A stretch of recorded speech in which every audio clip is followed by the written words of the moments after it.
Now, how do we know that this is actually true?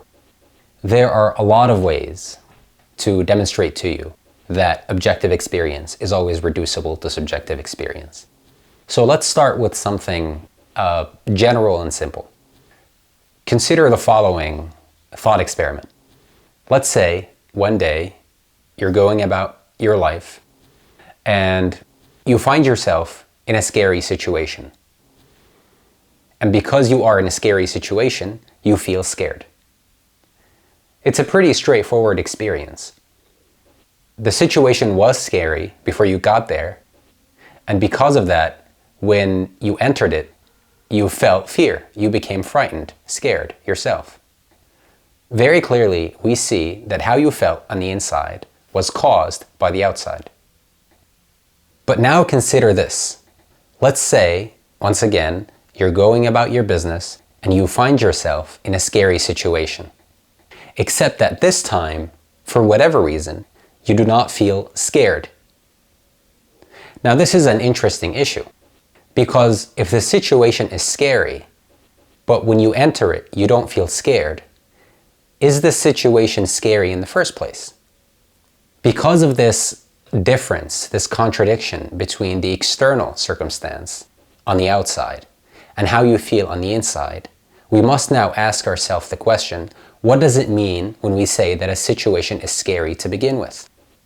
And this is where we encounter a very pleasant surprise.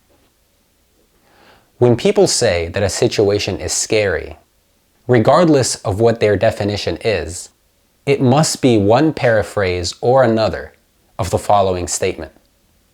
A scary situation is a situation that one feels scared in.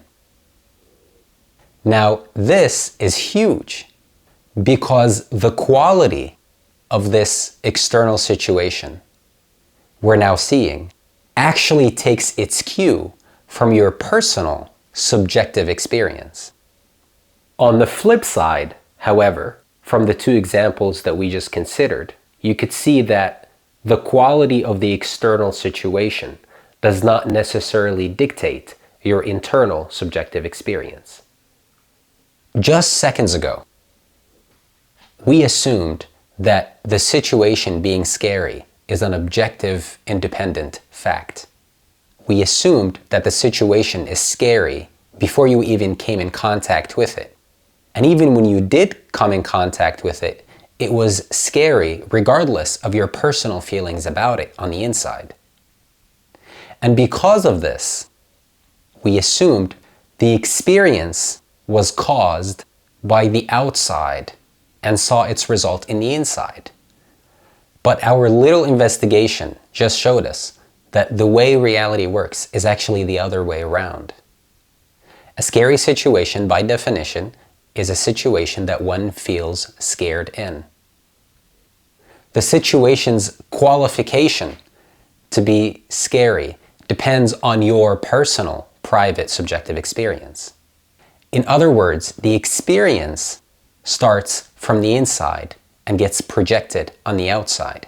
When you come in contact with a situation, you actually kick off the experience by having personal, private, subjective feelings of fear. And because of that, then this situation outside of you takes on the quality of your subjective world. The same process takes place when you approach the same situation with different thoughts. Once again, you experience your own thoughts planted onto the outside world. But if you don't know that that's how things work, it seems to you that those qualities come from the outside world.